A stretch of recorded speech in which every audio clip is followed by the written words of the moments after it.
My name's Tim James, and in July and August of this year I walked the Kokoda Trail in Papua New Guinea.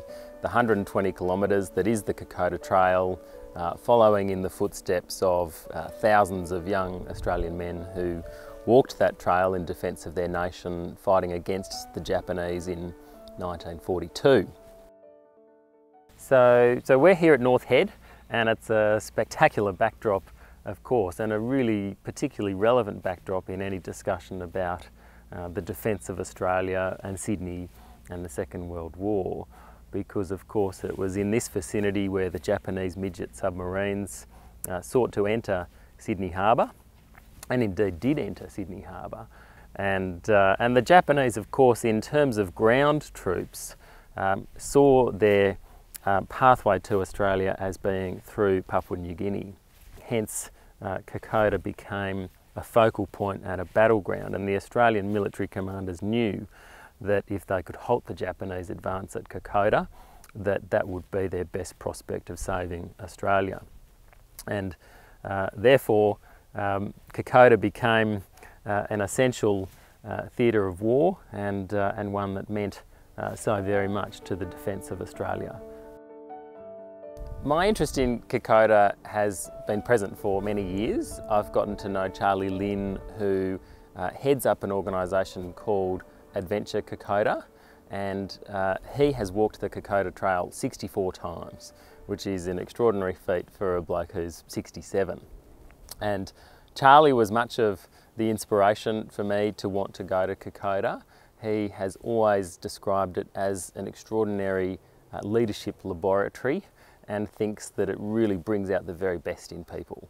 So it was on the back of Charlie's recommendation and partly his badgering that I thought, yes, I'm going to embrace this challenge, take myself out of my comfort zone and seek to walk the Kokoda Trail. Each year about 6,000 Australians actually do so. There are a number of organisations that can take Australians to PNG to fly in and then to fly over to the Owen Stanley Ranges and then to take on the trail.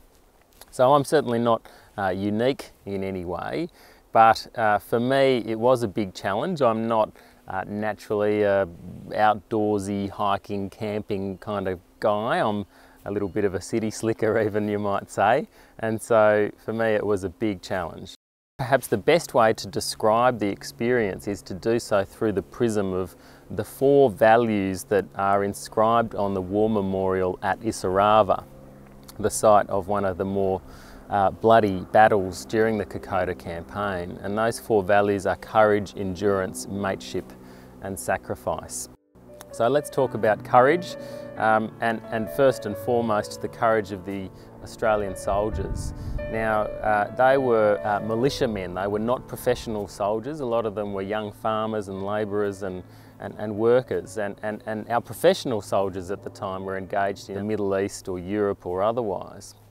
And so these young blokes were sent over to Papua New Guinea, to the very challenging environment that is the Owen Stanley Ranges, to fight against the Japanese. The Japanese were marching south, of course. They'd come through the Philippines. They saw it as their right and their destiny to win the Pacific and the Asian region, and indeed they had made great advances and they were headed towards Australia. So the courage of these young men, who initially were outnumbered about 6 to 1 and who were fighting professional Japanese soldiers who were well resourced, well prepared, they were battle ready, and these young Australians who had never seen war before found themselves in the most horrendous of conditions and circumstances. And it was of course aided when some professional Australian soldiers were able to return from the Middle East to join those young militiamen from Australia, and it was perhaps at that point our forces were well enough placed indeed to defeat the Japanese. So really the battle for Kokoda was the battle that would determine whether Australia would be actively invaded by the Japanese forces. The Kokoda Trail is an unforgiving trail. It's about 120 kilometres in length, very steep inclines, very steep declines. a lot of ridges, a lot of valleys, a lot of creeks and rivers. It's wet. Kokoda is in the tropics. There's mosquitoes and leeches and all of those sorts of elements to battle with, aside from obviously having Japanese soldiers shooting at you and trying to kill you. So to get across that trail, you've got to be fit and strong and healthy and bloody determined. And certainly those young Australian soldiers were just that.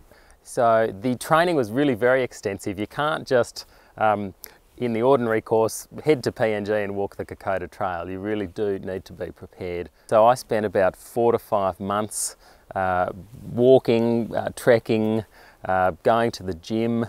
Then in terms of being otherwise prepared with the gear, you've got to have the right boots, are really important. I couldn't believe that I spent $360 on boots at the end of 10 days. I was thankful for every cent that had been spent on those boots. Mateship, look, one can only imagine the bonds, the incredible bonds of mateship that were forged among those young Australian men over there.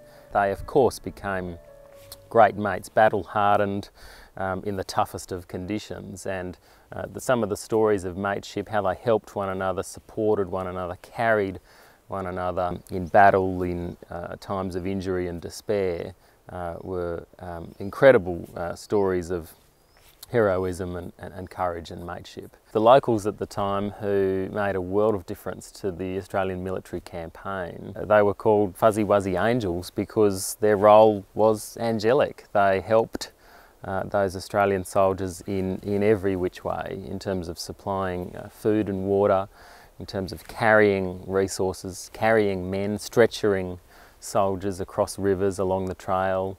Our trek leader went so far as to say that if it wasn't for the Fuzzy Wuzzy Angels, it's quite likely that the Australian campaign would not have succeeded. Many of our porters were grandsons of Fuzzy Wuzzy Angels, and they performed for us a similar role. Thankfully they didn't need to stretcher us out, but they were so helpful, so caring, and they know that track so incredibly well. The group that I went with, there were 34 Australians. We all went as strangers. We didn't know one another. We were Australians from all walks of life.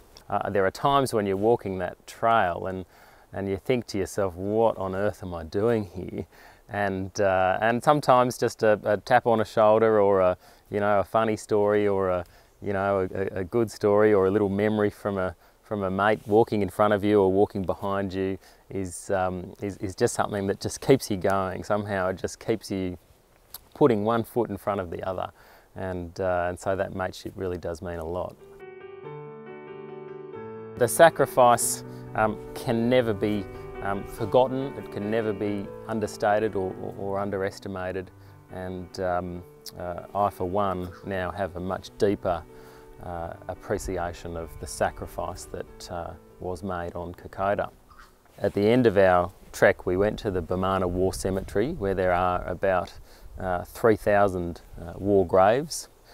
Each headstone has their name and their date of birth and a small inscription that their family members chose. And some of them are, he lived a man and he died a hero. And I think that sums it up beautifully. And those 3,000 men saved our nation. They saved our way of life, our freedom, our democracy, everything that we enjoy today perhaps would not be here but for their heroics and their courage and their sacrifice and their endurance. So this is a stick made by my porter. His name was Berry. And Berry was 20 years old, and every trekker had a porter, someone to help to carry their tent, their food, some of their belongings and so on. And these guys were just lifesavers. They were just so supportive, so helpful, and so caring. And so towards the end of the trek, the porters offered to make a stick like this for each of their trekkers. And this one says, "My name, Tim James, Kokoda Trail 2012, and then inscribed in it are the 4 values at Isarava: compassion, endurance, mateship and sacrifice. I'm proud of it. It has pride of place on my bookcase, and it's a great reminder of the values and the experience that was walking the Kokoda Trail.